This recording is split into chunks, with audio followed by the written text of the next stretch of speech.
Olá, está começando mais uma edição do GeoCast, o podcast da Associação dos Geógrafos Brasileiros. Esse programa só é possível por meio do edital de fomento do Conselho Regional de Engenharia, Agronomia e Geociências do Paraná. E o nosso episódio de hoje vai tratar sobre sustentabilidade e cidades do futuro. Meu nome é Elisandra e vou tentar conduzir essa conversa aí sobre os desafios urbanos para as próximas décadas.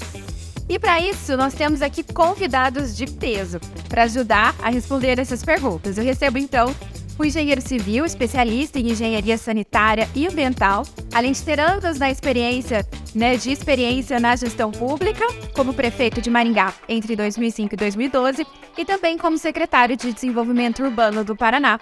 Seja bem-vindo, Silvio Barros. Eu que agradeço o privilégio de estar aqui com vocês.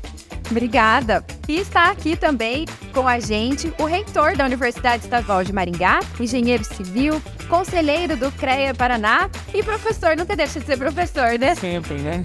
Leandro Vanali, obrigado pela presença. Obrigado a vocês, é sempre uma honra estar aqui, um prazer.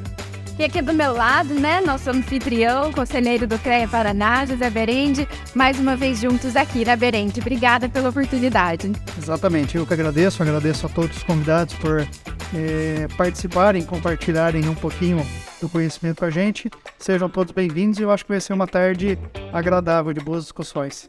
Com certeza, vamos começar então, né, a gente falar um pouquinho então sobre sustentabilidade e cidades do futuro. Silvio, você que viaja muito, né, tem muita experiência, né, em vários países, né, mundo afora aí. Como que é para você a importância dessa pesquisa de campo, né, de buscar novas possibilidades, né, essa troca em outros países, em outras cidades? Bem, antes de mais nada, eu acho que o gestor assume uma responsabilidade muito grande, porque as decisões que um prefeito toma refletem na vida de todo mundo. E depois que a gente passou por essa experiência, a gente toma consciência da responsabilidade desta função. Alguns prefeitos têm essa consciência, outros não.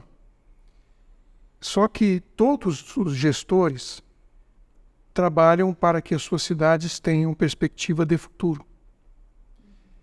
As crianças que estudam nas escolas municipais são hoje na faixa de 10, 12, até 12 anos de idade. Daqui 10 anos, elas estarão entrando no mercado de trabalho. A condição delas poderem ser competitivas depende em grande parte da educação que elas recebem agora. E isso é responsabilidade do gestor municipal. O prefeito tem a responsabilidade com uma geração inteira.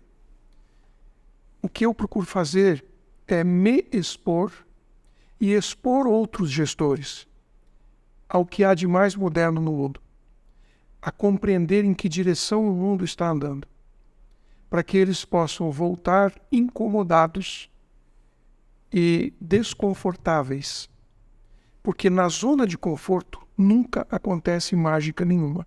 Com certeza. As transformações reais, as mudanças que a gente precisa fazer no mundo estão fora da nossa zona de conforto.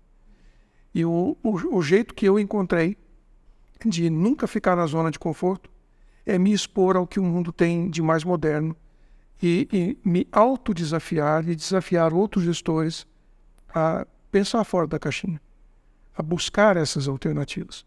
Então, quando eu vou para essas missões internacionais, eu levo vários prefeitos comigo. E eu sei que eles voltam diferentes. Não é a mesma pessoa que foi, ele volta com um senso de responsabilidade muito mais. E você tem algum case, assim, alguma experiência que foi marcante para você nessas viagens que você poderia compartilhar com a gente? Tem muitas experiências. E nem dá para a gente contar tudo aqui, mas por exemplo, Singapura é uma das cidades mais lindas do mundo. E é uma cidade muito, muito, muito verde. Muitas flores, muitos jardins. E uma das coisas que transformou Singapura nisso já não é um processo novo, mas recentemente A partir de 2017, o governo estabeleceu que todas as edificações precisam reproduzir dentro do prédio ou na fachada do prédio a mesma área que eles ocuparam de terreno em área verde.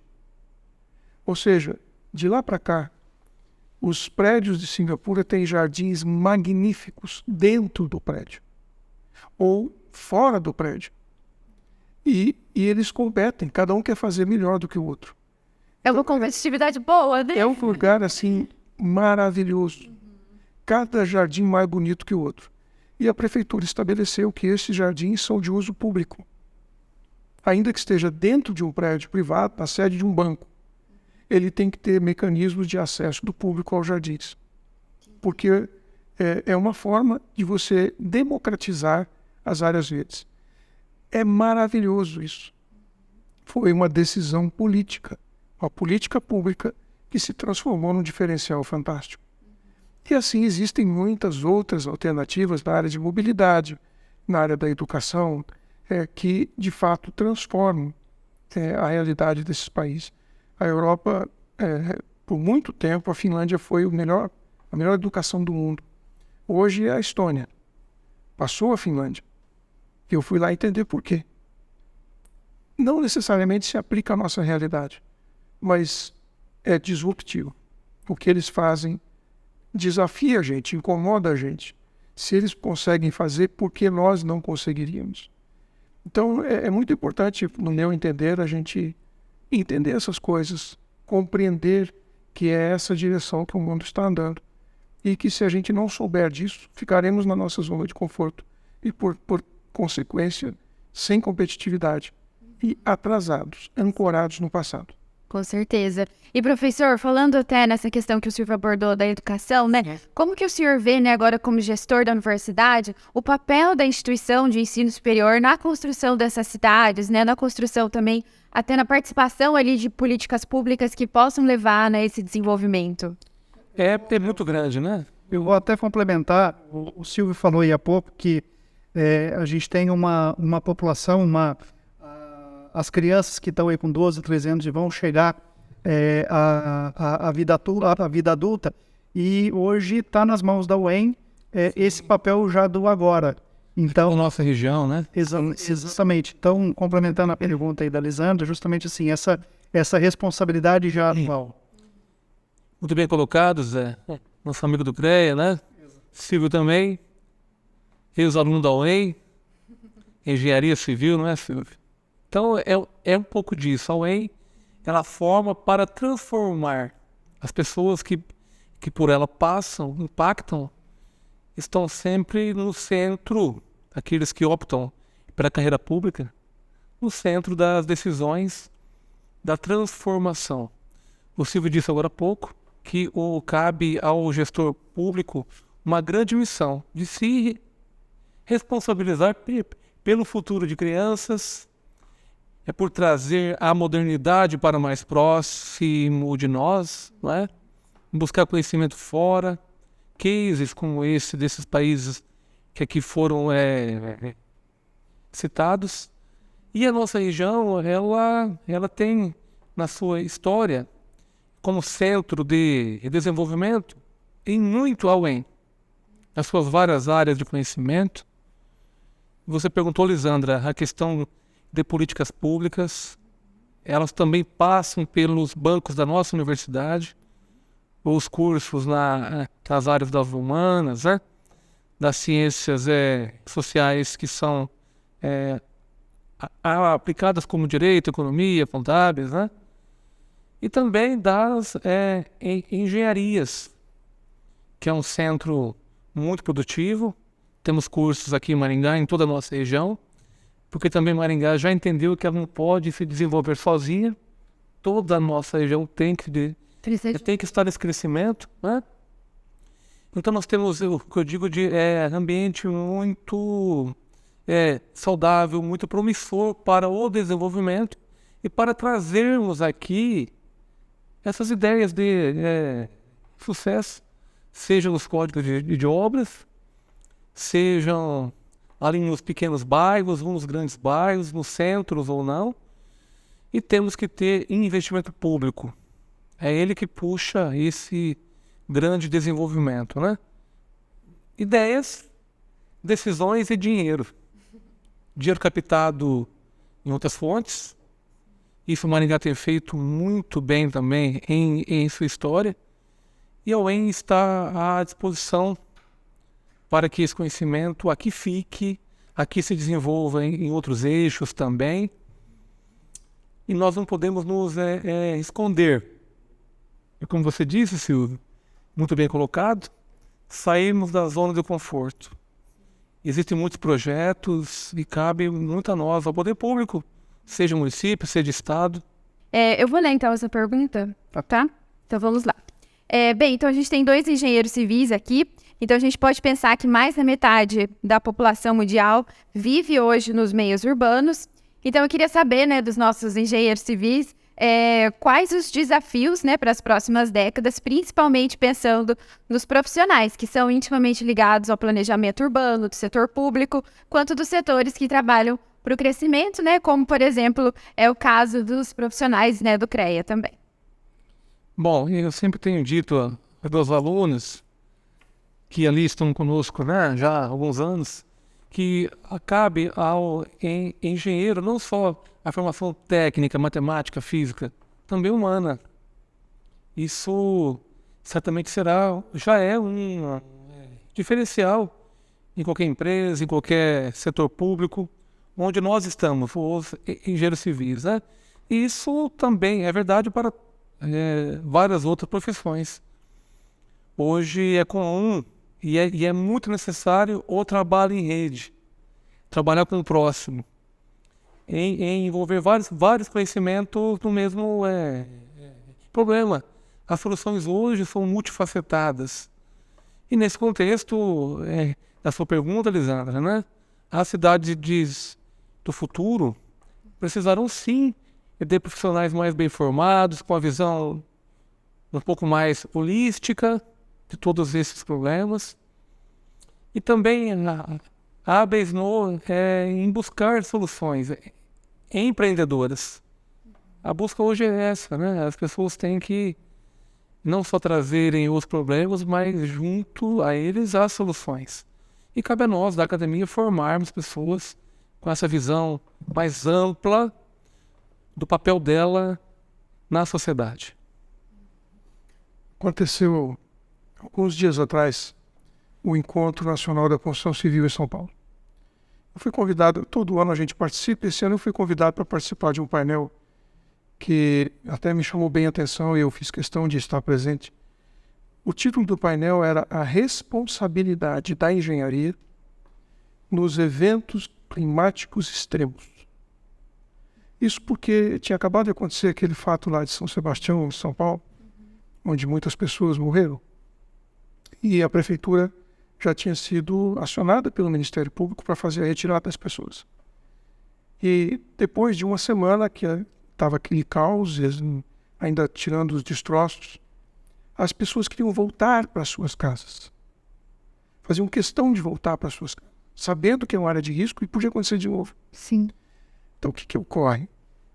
O IPCC, que é o Painel Intergovernamental de Mudanças Climáticas, ele já, a cada 2 anos, eles publicam um relatório, e os relatórios deles são consistentes, dizendo que os fenômenos climáticos serão cada vez mais intensos e mais frequentes. O que acontecia de 50 em 50 anos, agora vai acontecer de 4, 5, 2, e com mais intensidade. 800 milímetros de chuva em 24 horas, isso nunca existiu em nenhum lugar. Mas lá teve. O que aconteceu? O que a gente estava discutindo lá nesse painel em São Paulo? No Congresso? Qual é a responsabilidade dos engenheiros? Bem ou mal, naquele bairro, em área de risco, onde não devia estar morando ninguém, a rua estava asfaltada. E tinha um poste de luz. Alguém pagou para fazer esse serviço. E algum engenheiro foi lá e fez. E assinou. Mas quando a gente faz isto, qual o recado que eu estou passando para o cidadão que está morando lá? Pode ir. Está tranquilo? Está tudo certo. Então, não está tudo certo. E esta é uma das coisas que a gente precisa questionar, e foi foi duramente questionado lá a academia. Né? Que tipo de ética nós estamos ensinando? Ou será que é o contrato que vale? A prefeitura está pagando, eu vou lá e faço. Como é que a gente dorme depois com isso na cabeça? E uma outra coisa, aí a minha preocupação como gestor, né, prefeito. Eu estudo esse assunto, obviamente, está envolvido na minha formação. Eu participei do primeiro evento do IPCC, do painel intergovernamental de mudanças climáticas para gestores municipais. Foi lá no Canadá. Passado. Como que a gente ainda hoje está ensinando alunos da faculdade de engenharia a calcular a vazão de uma galeria de água pluvial baseado no índice de recorrência dos últimos anos? Se já foi dito que não é assim que funciona. As próximas chuvas não têm nenhuma relação com os últimos anos. Como é que a gente lida com isso? Essa foi a pergunta que eu fiz lá no evento do IPCC. É uma outra situação. Quando eu estudei engenharia, a gente calculava galeria de água pluvial para se livrar da água o mais rápido possível, para tocar para frente. Hoje não é assim. Hoje a gente tem que reter a maior quantidade de água possível antes dela entrar no túnel. Mas é uma mudança radical de conceito. Como que as nossas universidades estão lidando com isso? Esse foi um questionamento feito lá. Eu não sei responder porque eu não sou da área acadêmica, mas esse foi um questionamento.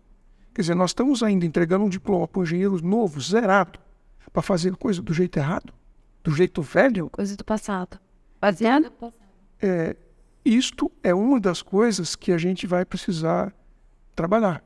E aí entra o papel fundamental da academia. A outra coisa é a economia descarbonizada. A próxima economia é a economia descarbonizada. Isso é indiscutível. Que é a economia descarbonizada? É a economia que não emite gases de efeito estufa. Então ela precisa ser neutra. E sendo neutra, nós, teoricamente, conseguimos chegar próximo do desafio de manter a temperatura global e de uma maneira que permita a sobrevivência da raça humana. Se a gente não neutralizar, não temos chance. Mas o ideal não é nem neutralizar, é passar para a economia carbono positivo, ou seja, aquela que sequestra mais do que ela emite. A construção civil, que é a nossa área, tem um potencial extraordinário para isso, porque hoje ela é um dos maiores geradores de emissões. Mas a construção em madeira, ela sequestra mais do que ela emite. Então hoje tem prédios de 20 andares. Eu fiquei hospedado num hotel na Europa de 24 andares, todinho feito de madeira. Do piso ao teto, tudo. Todos os andares feitos de madeira. E isso existe em vários, tem mais de 5.000 edifícios acima de 10 andares no mundo, totalmente feitos de madeira. E já tem prédio para 30, 40 andares. O Brasil é um dos maiores produtores de madeira do mundo. Nós não temos isso aqui. Existe regulamentação. A França aprovou uma lei, entrou em vigor em janeiro do ano passado. A partir de janeiro do ano passado, todos os prédios públicos da França, centro esportivo, posto de saúde, escola, creche, prédio administrativo, tem que ser obrigatoriamente 50% de madeira. É lei. Não se discute, é lei. Por que isso? Porque a parte de concreto emite e a parte de madeira sequestra. O prédio é neutro. Paris foi a sede do Acordo de Paris para a neutralidade de carbono até 2030. Então, eles estão cumprindo o seu papel. Só que a França não tem madeira. Para fazer os prédios públicos de madeira, tem que importar madeira. Nós temos madeira que não acaba mais. O que nós não temos é o conhecimento. Se a gente hoje resolver fazer prédio público de madeira, quem é o engenheiro que sabe fazer? Quem é o engenheiro que projeta, que calcula isso? Quem é o engenheiro que consegue fazer um hospital de madeira e que mantém todas as regras de sanidade, as regras sanitárias exigidas pela OMS? Não é qualquer um que faz esse tipo de projeto. Quem forma esses profissionais? Não é a academia, professor? Exatamente. Ela tem que se. Ela está preocupada com isso, na verdade, né? Os nossos currículos estão sendo discutidos e transformados. É até discussão no CREA, né, Zé? Não sei se você faz parte da Câmara lá. E hoje, com a demanda de tantos alunos que regressam nas áreas das engenharias, foi até assunto aqui de outro podcast, a formação não só pública, mas também privada. Isso traz como consequência um pouco disso do que o Silvio disse. Temos que transformar os nossos currículos, modernizá-los. A técnica antiga, ela é necessária, porém ela tem que ser também compreendida como uma base. E novos conhecimentos chegam. Isso que o Silvio traz da madeira laminada bolada, que é o tema um tipo de madeira muito resistente, muito fácil de assumir formas, esteticamente também, não é, Silvio? Uma coisa muito bonito, né? A Europa se destaca não tendo um plantio grande de madeira de reflorestamento, um pouco mais ali na Áustria, né? E na Escandinávia, né? Suécia, Finlândia. Mas as normas lá avançam. Eles têm normas que são os códigos que dão a validação para esse tipo de técnica. Aqui no Brasil, a nossa norma de madeiras passou por essa modificação para contemplar esse tipo de madeira somente no ano passado. Então nós temos isso agora, um código um pouco mais moderno e que certamente vai trazer, a médio prazo, uma mudança nesse padrão de construções em madeira.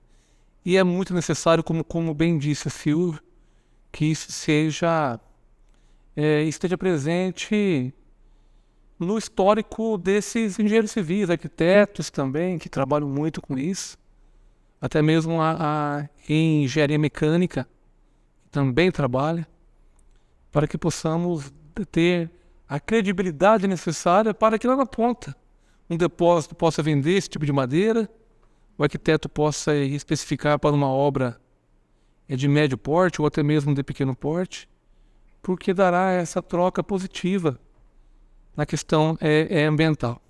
Aqui em Maringá, só para um pequeno traço aí de curiosidade, aquele portal do Parque do Ingá, ali na frente, o arco, é feito de madeira laminada colada. E é muito bonito, podem passar lá para dar uma olhada. Aquele tipo de madeira é o futuro da madeira. Eu vendo essa discussão, tem aí alguns pontos que eu acho que é interessante pontuar, que é justamente assim, o papel do gestor público de repente mudar a tendência e trazer inovação.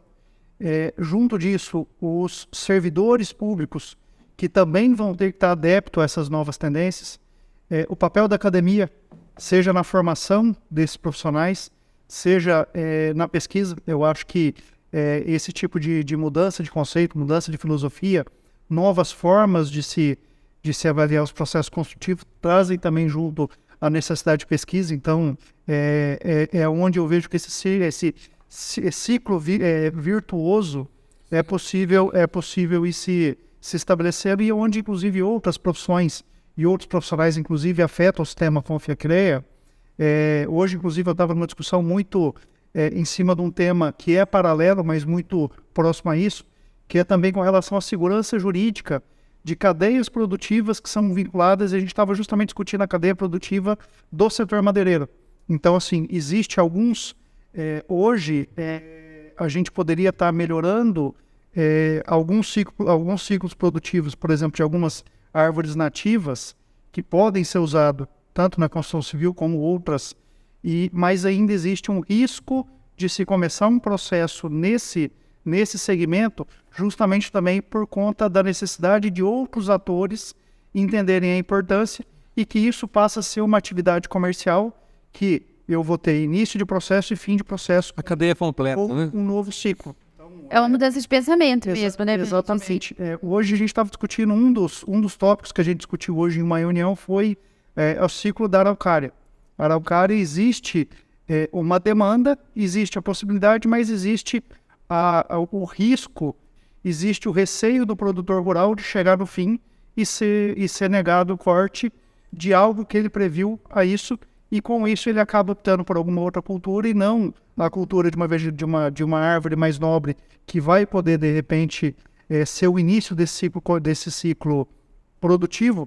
E isso também, mudança de filosofia dentro do setor público e de outros setores para que isso possa acontecer, a forma de se pensar tem que mudar. Então, da mesma maneira como a gente estava discutindo que os engenheiros vão ter que estar aptos a projetar novas formas construtivas, tem que ter também a matéria-prima para que possa se recomendar isso.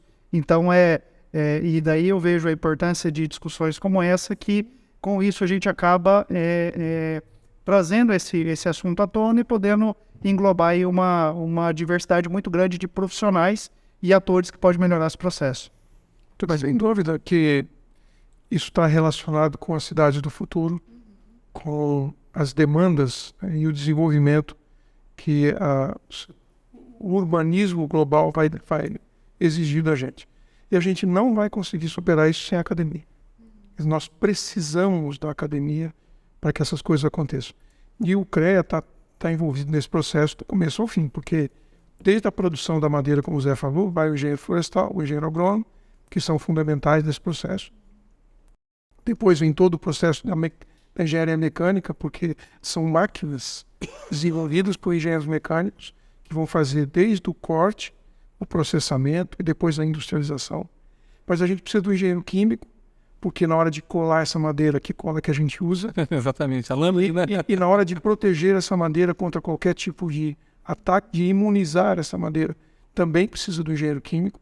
Na hora de proteger contra fogo, na hora de fazer uma proteção acústica, tudo isso não é o engenheiro civil que vai fazer. Nós precisamos do engenheiro químico, né? É um processo interdisciplinar. Depois precisa do engenheiro civil, obviamente, para calcular todas essas coisas, do arquiteto para projetar esses projetos. Então, a gente tem toda uma cadeia envolvida nisso, e isto vai mudar a construção do mundo. Vai mudar tudo. Não vai demorar tanto quanto a gente está pensando. Então, nós estamos fazendo um trabalho grande aqui no Brasil em relação a isso, com o apoio do CREA, do CAL, da CEBIC, a Câmara Brasileira da Indústria da Construção, e da academia.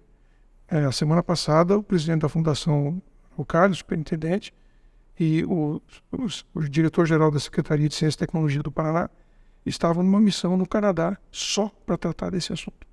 Como trazer de lá o conhecimento, a experiência acadêmica, para, junto com as nossas universidades, preparar a mão de obra para isso.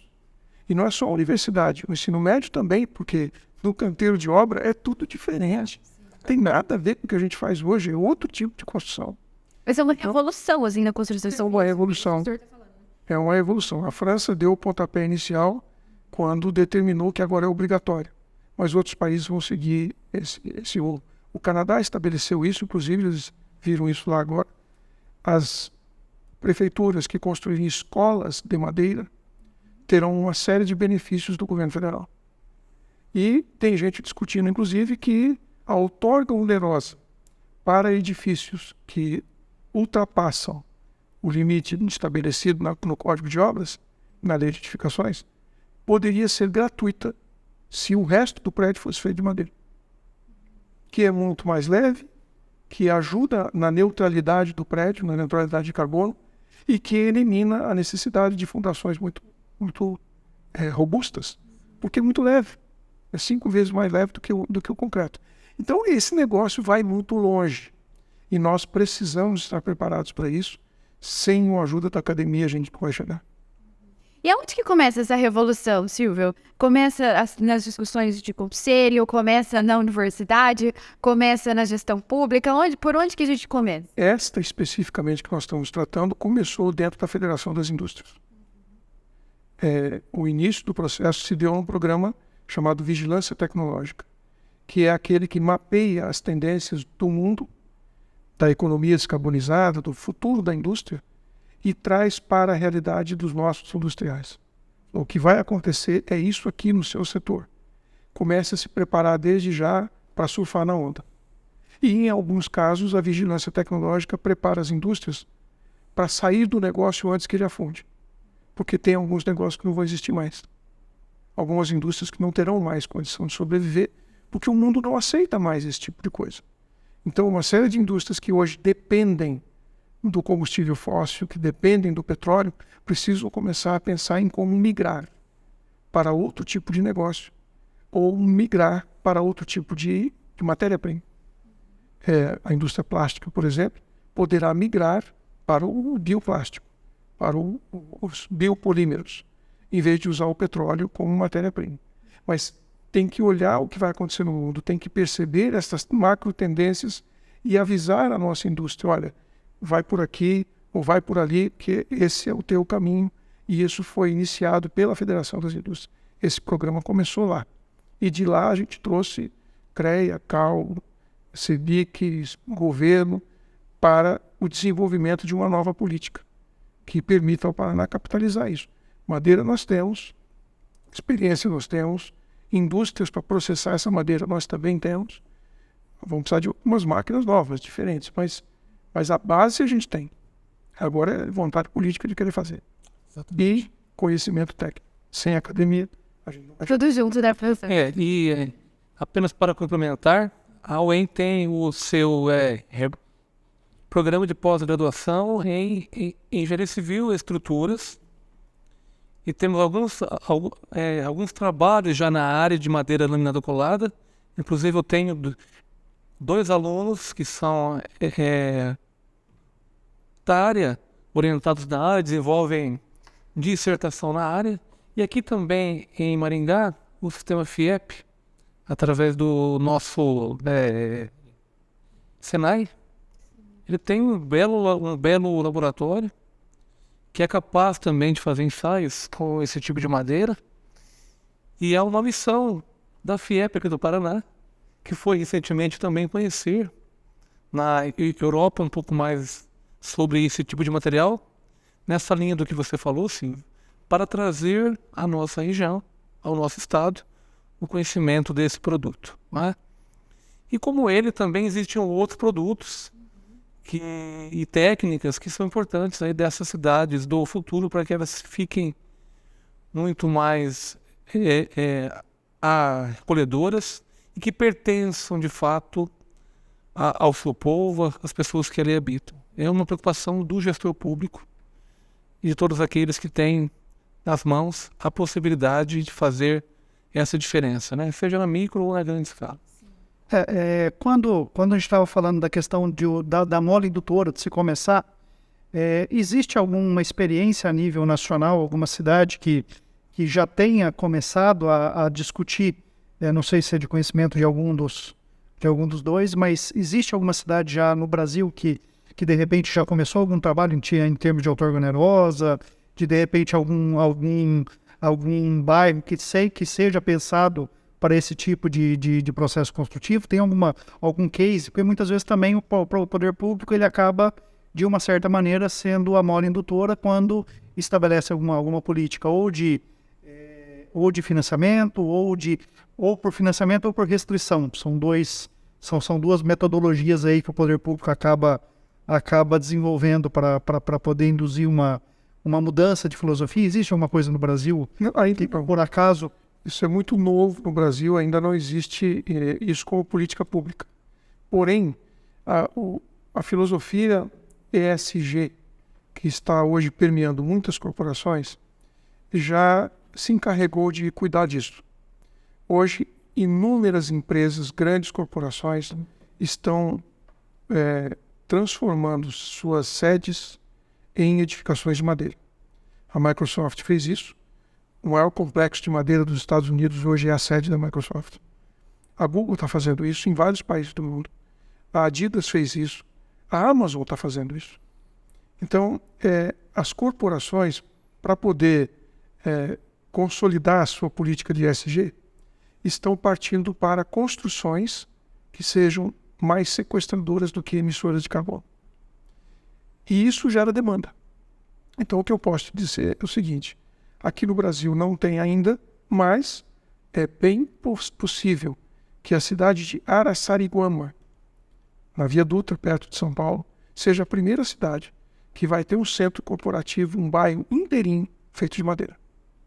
Não porque a prefeitura tomou essa decisão, mas porque o empreendedor está buscando clientes para atrair de São Paulo para fora da cidade. E esses clientes estão demandando que os prédios sejam de madeira. grandes empresas aqui no Brasil estão pedindo projetos para barracões industriais, para grandes lojas que sejam feitos de madeira. Então, se você chegar em São Paulo, em plena Faria Lima, você vai encontrar uma fábrica de chocolates totalmente feita de madeira engenheirada de CLT. Então, é a corporação. Quem é que fez aquilo? A Natura. Por que a Natura fez isso? ESG. Então, o ESG vai colaborar muito com esse processo, porque as empresas precisam demonstrar que elas estão preocupadas com as suas emissões. E essa é uma das formas de você comprovar isso. Então, bancos, empresas de tecnologia que não conseguem, no seu processo produtivo, reduzir a emissão, estão hoje demandando construções de madeira. Então, eu acho que não vai demorar muito. Esse processo é mais rápido do que a gente estava pensando. Só que nós precisamos ter a produção, a industrialização, o projetista, o calculista, em condições de poder atender essa demanda. Preparados, né? Exatamente. Mudando um pouquinho de assunto, então, Meredith, quando a gente voltou falando aqui do nosso tema de cidades do futuro, claro, né? Que as construções de madeira, com certeza, fazem parte desse tema, mas a gente pensa muito em inteligência artificial. Eu queria saber, né, principalmente você, Silvio, né, que esteve em Singapura, qual que é o papel, né, da inteligência artificial na construção das cidades do futuro? Assim, dá pra gente separar uma coisa da outra? Eu acho que não dá para separar a tecnologia das cidades do futuro. E a inteligência artificial está se tornando cada vez mais palpável. Nós fizemos uma missão para a Estônia agora recentemente e para Barcelona para ver o Congresso de Cidades Inteligentes, e a gente viu alguns exemplos de inteligência artificial aplicada no serviço público. Na Estônia, por exemplo, a gente visitou uma prefeitura, não é a capital, uma cidade menor, para entender como é que eles usam tecnologia na gestão e no governo eletrônico. E entre as muitas coisas que eles mostraram para a gente, uma das coisas que eles mostraram foi o seguinte: aqui nós não fazemos processo de matrícula nas escolas públicas e nem privadas. Não existe mais matrícula. E aí ele explicou: se o aluno está naquela escola e ele saiu do primeiro ano e passou para o segundo, a escola tem todos os dados dele, tem todas as informações dele, ela sabe que ele passou de ano, por que o pai tem que ir lá matricular o filho? E tem mais. Como a identidade lá é uma identidade eletrônica e todos os seus dados estão conectados na identidade, a gente sabe quando que a pessoa mudou de endereço. E quando ela mudou de endereço, o governo já matricula automaticamente a criança na escola mais próxima da casa onde ele vai morar. E já deduz da escola onde ele estudava, a vaga dele, só essa vaga está liberada, esse aluno não voltará o ano que vem, porque ele mudou de cidade. Avisa a prefeitura para onde ele foi e avisa a prefeitura de onde ele saiu. E isto permite que eles consigam fazer planejamento. Quando a criança nasce, ela já nasce e sai do hospital com a identidade eletrônica, então as prefeituras são avisadas com antecedência que daqui 2 anos eu preciso de uma vaga na creche e daqui a 5 anos eu preciso de uma vaga na escola. Só que tem criança saindo e tem criança entrando. Então, não necessariamente a prefeitura vai precisar construir novas escolas, mas ela precisa ter esse controle. E aí o que ocorre? O prefeito falou que não tem nenhum funcionário por trás desse processo. Todo o processo de rematrícula de todos os alunos de toda a cidade é feita por inteligência artificial. Não tem nenhum funcionário fazendo isso. Acontecem algumas alterações, sim. Pode ser que uma pessoa tenha decidido mudar de última hora, pode ser que a criança tenha sofrido um acidente, o pai morreu, ela mudou de país. Só as exceções são tratadas, não a regra. O que é básico... Veja a dimensão de mão de obra, de serviço, de gasto, quando você trata só da exceção da regra. E a pergunta que a gente fez quando nós saímos de lá, foi assim: mas por que a gente não faz isso no Brasil? O que nos impede de fazer? Porque nós também temos os dados, nós também temos as informações. Tudo bem que aqui a gente não vai chegar a 99%, mas se a gente chegar a 70% de eliminação desta necessidade de mão de obra e de retrabalho, e do pai e da mãe ter que ir na escola, levar um documento que a escola já tem, o que isso representa para a nossa comunidade? Então, esse é um exemplo típico do que pode ser feito com a inteligência artificial. E está funcionando. Então, a gente viu isso. Eu estava agora, há 3 semanas atrás, no Congresso de Cidades Inteligentes em Taiwan. eu fiz uma palestra num painel, e no mesmo painel que eu estava, tinha um coreano da Fundação Digital de Seul, que é um órgão da prefeitura. E eu fiquei estupefado quando ele colocou na tela que eles já estão utilizando o ChatGPT na prefeitura para buscar soluções para os problemas urbanos. Cara, o ChatGPT tem 6 meses que nasceu, que surgiu. Que coragem, né? E a prefeitura, ele já mostrou 3 cases em que a prefeitura está usando o ChatGPT com a equipe da prefeitura para encontrar solução para os problemas que a cidade tem. Então, ou a gente se esperta, se acelera e entende que a inteligência artificial é uma ferramenta de competitividade fundamental para as cidades, ou a gente vai ficar comendo muita poeira. Nós vamos ficar muito longe. Sim. Muito longe. Porque cada vez mais vai evoluir novas inteligências artificiais, vai evoluir novas tecnologias que vão gerar essa competitividade, né? E cada vez mais, se a gente não for se atualizando, né? E o Brasil tem excelentes ferramentas de gestão pública, tecnológica, com inteligência artificial. A gente não está usando como deveria, mas que a gente já desenvolveu isso em nível de qualidade global, isso aí não há a menor dúvida. Com relação à inteligência artificial, a gente vê que assim, existe uma quantidade de dados que se produz constantemente. Assim, a quantidade de dados que dentro de uma universidade... Universidade.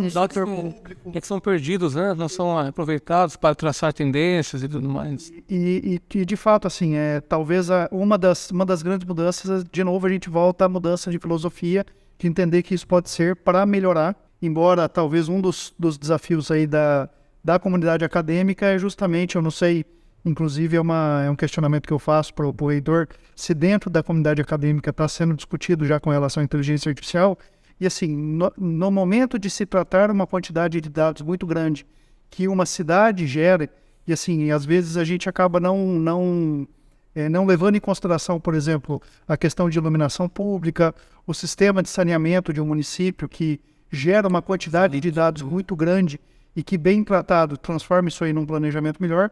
Mas, por outro lado, para quem tá formando novos profissionais, existe uma dificuldade também, isso é o outro lado dessa discussão ética com relação à inteligência artificial, desse desafio de como formar esses novos profissionais nessa era com uma mudança disruptiva muito grande e muito rápida. A quebra de paradigmas, né? Ou a disrupção, né? Tudo tem que ter segurança, como que foi falado, né, Zé? Você trouxe a questão da segurança jurídica há pouco. Nós temos que entender que a população tem que ser beneficiada com todas essas mudanças, né? Com essa inteligência artificial presente no nosso dia a dia, seja nos processos, como disse o Silvio, nos mecanismos de gerência e também trazendo economia para o dinheiro público.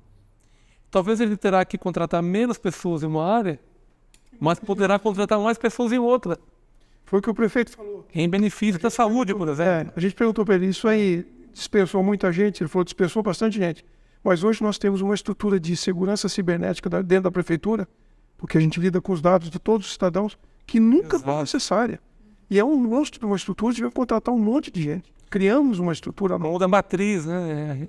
E muito conhecimento. Você acaba profissionais também. Inclusive em termos financeiros, trazendo algumas algumas profissões que se paga melhor pelo serviço a ser executado, né? E a tua pergunta, Zé, vai nessa linha, né? O que a UEM faz hoje? A UEM, ela tem projetos na área de engenharia civil, da saúde, um projeto grande agora que estamos buscando recursos da Fundação Araucária, o NAP, que é o Novos Arranjos Produtivos em Inovação, que a UEM fará um diagnóstico de todo o sistema de saúde de Maringá e da região, colhendo dados de prontuários médicos, tentando traçar algumas tendências, né? Nesse projeto está a assim com a gente, o CODEM, o município também está.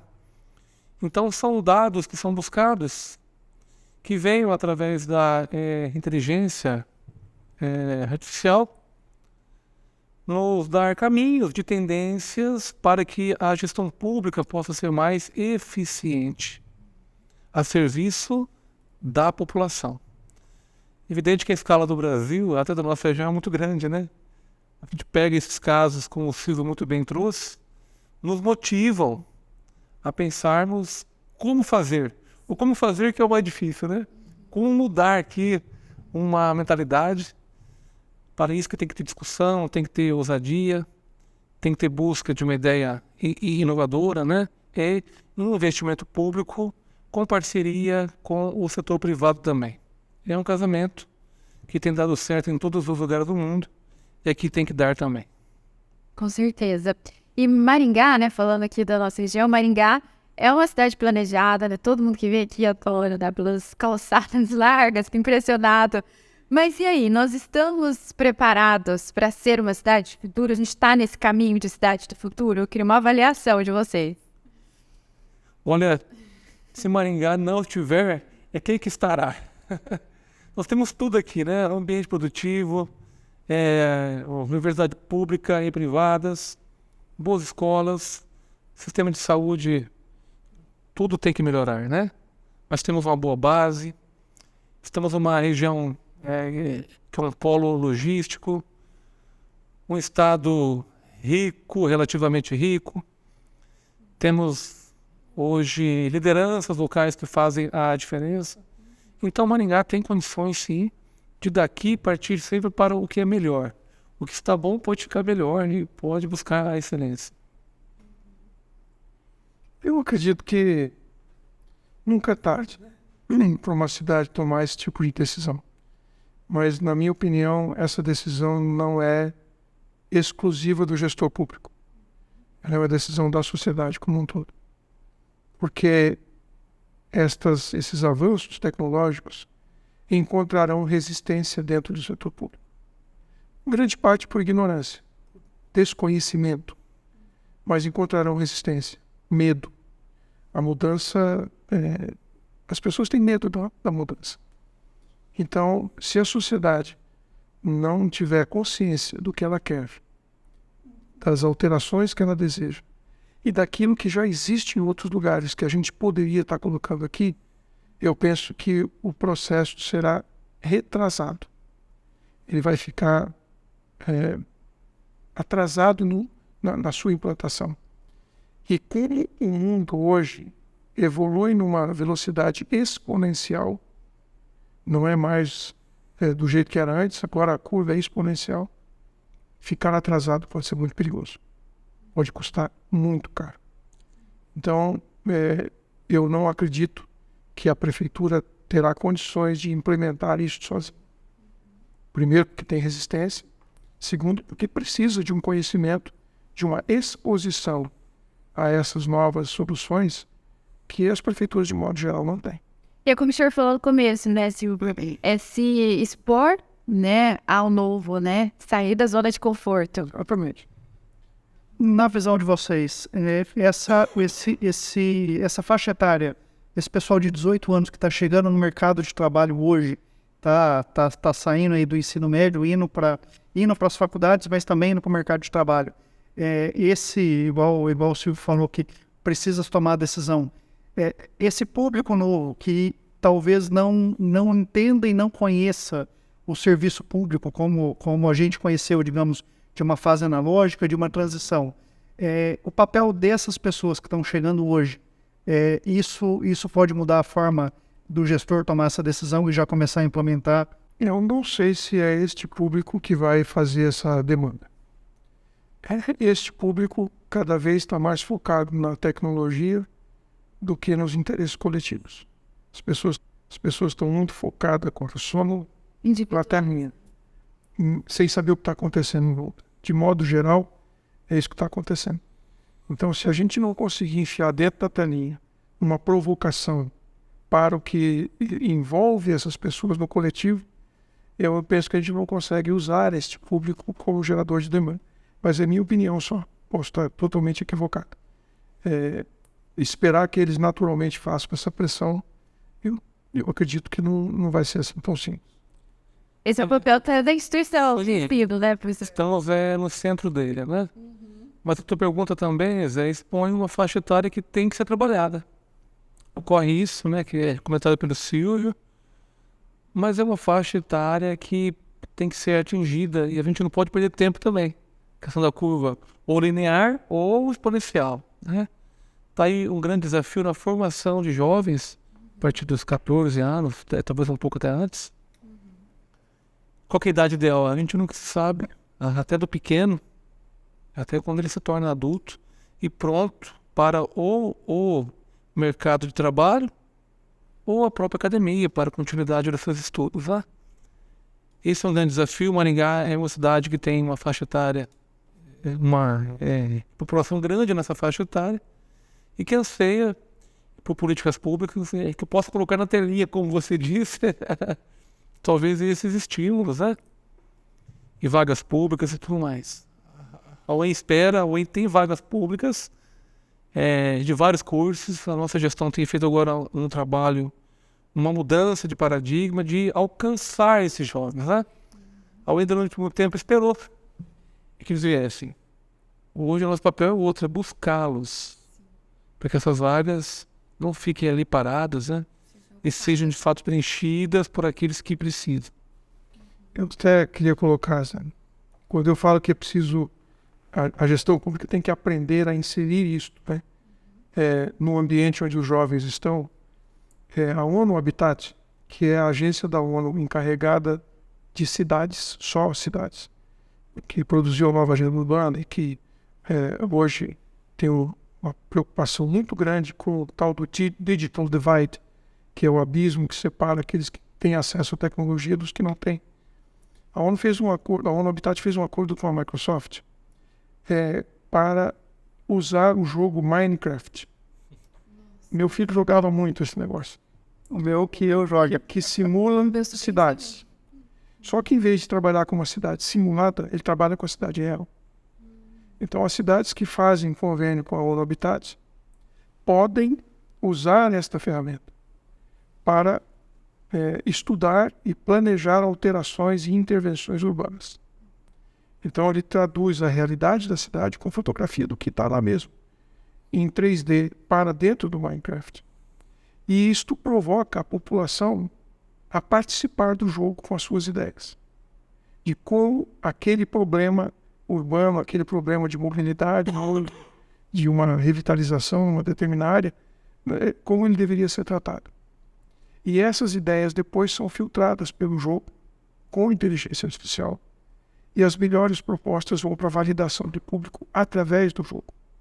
Então, este público participa. E algumas experiências, já tem experiências dessa aqui no Brasil. A ONU Habitat já está fazendo isso, aplicando o Minecraft em algumas cidades do Brasil.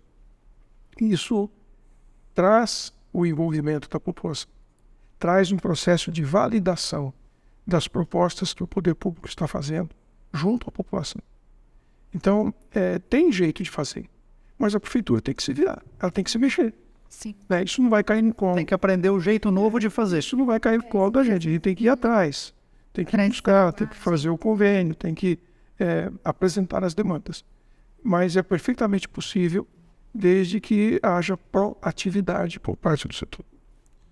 Um pouco nessa linha, os municípios hoje do Brasil, quase a sua grande maioria não tem corpo técnico suficiente, não tem engenheiros, arquitetos, que possam fazer os projetos. E a partir de um projeto é que se capta recursos públicos. Eu tenho dito que dinheiro não falta muitas vezes. Um bom projeto nunca vai faltar dinheiro. Faltam bons projetos que têm que ser feitos pelo quadro que pertence àquele município. O governo do Paraná, por meio da SET, a Secretaria de Estado de Ciência e Tecnologia, lançou o projeto Projetec, com o apoio do CREA, né?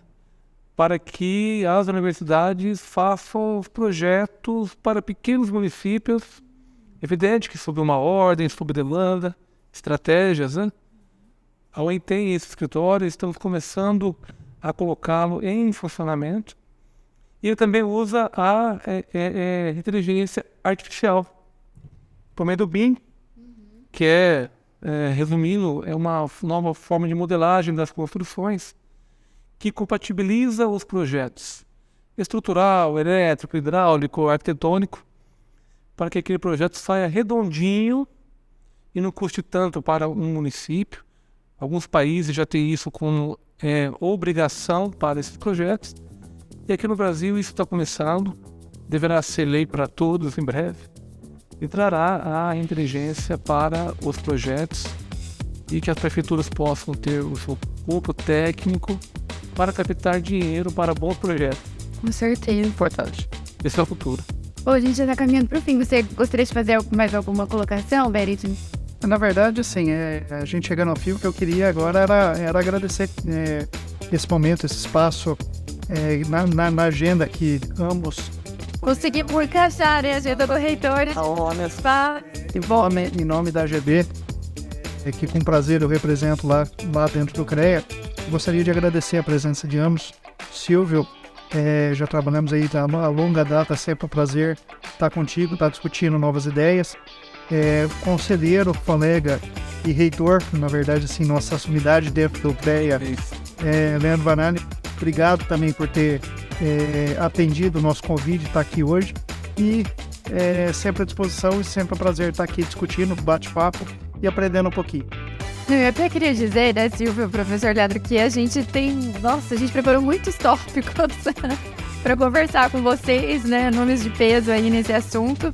Mas, né, o nosso tempo aqui também já está sendo esgotado. Eu queria também, assim como o Berit, agradecer a presença de vocês, a disponibilidade, a gente conseguiu encaixar as agendas.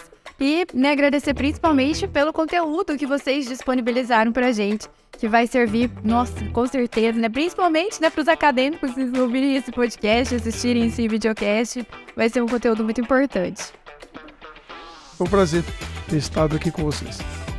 O prazer também é meu, né? Parabéns pelo Geocast, o CREA e a AGB. Estaremos sempre prontos aí a voltar a partir do seu convite. Obrigado.